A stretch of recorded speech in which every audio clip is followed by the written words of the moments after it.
கொடுத்து விட்டு போய்விட்டு வந்தேன். திரும்பி வந்து பார்த்து பாக்ஸை திறந்து பார்த்தேன். 2 ரூபாய் காணவில்லை. என்ன பண்ணுவதென்று தெரியவில்லை. டியூஷன் மிஸ்ஸிடம் கேட்டேன். பணம் குறைவாக இருக்கிறது, நாளை நான் குடிக்கிறேன் அப்படின்னு என்று கூறினேன்.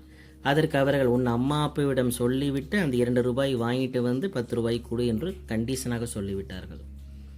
நான் அழுது கொண்டே வீடு வந்து சேர்ந்தேன். போய் உள்ளே வீட்டுக்குள் போய் உட்கார்ந்து கொண்டேன் அமைதியாக. அம்மாவும் கூட பிறந்தவர்களும் என்ன என்று கேட்டார்கள். பதில் சொல்லவில்லை. இரவானதும் அப்பா வீடு வந்தார். உடனே ஓடி போனேன். அப்பா, அம்மா காலையில் பணம் கொடுக்கும் பொழுது 2 ரூபாய் கம்மியாக கொடுத்து விட்டார்களேற்றதுக்கு என்று சொன்னதுதான் தாமதம்.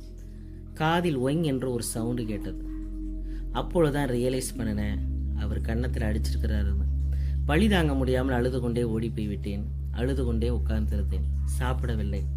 அவர்களை சமாதானப்படுத்தி சாப்பிட வைத்தார்கள். காலையில் எழுந்ததும் அந்த 2 ரூபாயை கொடுத்து பத்திரமாக கொடுத்து விட்டு வா என்று சொல்லி அனுப்பி வைத்தார்கள். இது எதற்கு சொல்கிறேன் என்றால், குழந்தைகள் எந்த தவறும் தானாக பண்ணுவதில்லை. அவங்க தவறு பண்றாங்க அப்படின்னா ஏதோ ஒரு காரியம் கண்டிப்பா இருக்கும். அதை அடிக்காம மிரட்டாம அன்பா கேட்டோம்னா கண்டிப்பா குழந்தைங்க எல்லாமே சொல்லும். அவங்க நல்லா பேசுவாங்க பேரண்ட்ஸ் கிட்ட. இந்த கருத்தை சொல்வதற்காக இந்த கதை உண்மை சம்பவத்தை நான் சொன்னேன். நம்பினோர் கைவிடப்படார். லைக் பண்ணுங்க, ஷேர் பண்ணுங்க. சுஜாதா ஆன்மீக கதைகளுக்கு சப்ஸ்கிரைப் பண்ணுங்க.